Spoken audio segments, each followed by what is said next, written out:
Only the clay where champions fight. টেনিসের 4টি grand স্ল্যামের মধ্যে French open বিখ্যাত তার লাল কোর্টের জন্য। ঘাস ছেঁটে ফেলার পর বের হয়ে আসে এর লাল রঙের মাটি, সেটিকে প্রস্তুত করা হয় খেলার জন্য। ক্লে কোর্টে দ্রুত পানি শোষণ করে বলে এটি অনেক কম গতিসম্পন্ন, তাই শারীরিক স্ট্যামিনা অনেক বেশি দরকার হয় এই আসরে, যে কারণে ফ্রেঞ্চ ওপেনকে বলা হয় টেনিসের সবচেয়ে কঠিন টুর্নামেন্ট।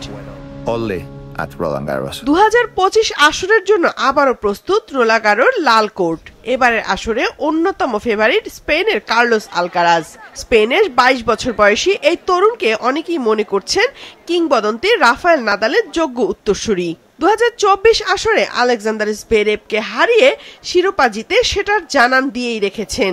এবার 2 নম্বর বাছাই হিসাবে খেললেও আছেন দারুণ ছন্দে। সম্প্রতি 1 নম্বর তারকা ইয়ানিক সিনারকে হারিয়ে ইতালিয়ান ওপেনের শিরোপা জিতে আত্মবিশ্বাস নিয়ে কোর্টে নামবেন বর্তমান চ্যাম্পিয়ন আলকারাজ। শীর্ষ বাছাই হিসাবে আছেন ইতালির ইয়ানিক সিনার। 2024 সালে সেমিফাইনালে তার দৌড় থেমে গেল এবার আরও পরিণত 23 বছরের সিনার। গত বছরের জুন থেকে টেনিস র্যাঙ্কিংয়ে 1 নম্বর জায়গাটি ধরে রেখেছেন 3টি গ্র্যান্ড স্ল্যাম জয়ী এই ইতালিয়ান। শিরোপার আরেক দাবিদার 3 নম্বর বাছাই জার্মানির জভেরেভ। গত বছর শিরোপা না ছুঁতে পারার অধরা স্বপ্নকে এবার বাস্তব করার লক্ষ্য তার।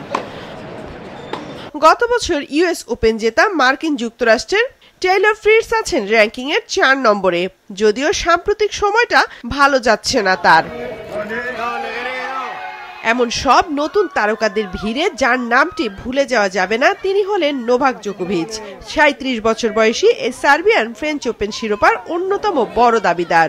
সম্প্রতি কোচ হিসাবে অ্যান্ডি মারেকে বিদায় জানালেও প্রস্তুতিতে কোনো প্রভাব পড়ছে না। ক্যারিয়ারের সব মিলে 100তম শিরোপা জিততে দরকার আর একটি, সেই সাথে 25টি গ্র্যান্ড স্ল্যাম জয়ের হাতছানিও রয়েছে তার সামনে। অবশ্য ক্লে কোর্টে মন্টে কার্লো ও মাদ্রিদ ওপেন থেকে বিদায় নেন জয় ছাড়াই। Only where rituals leave a trace. গেল বছর অবসর নিল এবারে আসরে বিশেষ সংবর্ধনা দেয়া হবে ক্লে কোর্টের রাজা রাফায়েল নাদালকে। এরই মধ্যে কর্তৃপক্ষ তার কীর্তি নিয়ে একটি ভিডিও প্রকাশ করেছে। তার কণ্ঠে 45 সেকেন্ডের এই ভিডিওতে তুলে ধরা হয়েছে ফরাসি ওপেনে নাদালের বিভিন্ন ম্যাচের গুরুত্বপূর্ণ মুহূর্ত।